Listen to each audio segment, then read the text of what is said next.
character, and proven character hope. And hope does not disappoint.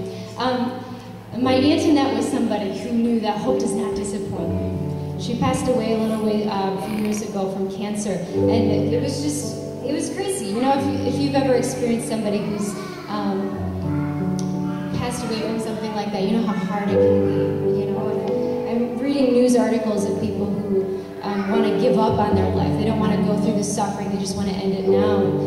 Antoinette was not like that. She knew that there was hope, and it didn't matter how much she suffered. What mattered was whether she was who she should have been deep inside. And she inspired so many people just by showing us what really mattered at the end of life. What really matters, you know? And the things that mattered were, where are you at? Do you have the right intentions? Are you doing the right thing right now? It doesn't matter what we're having for dinner. What matters, you know, if I can talk to you with you right now. She's just such an inspiration. She's back as mother also.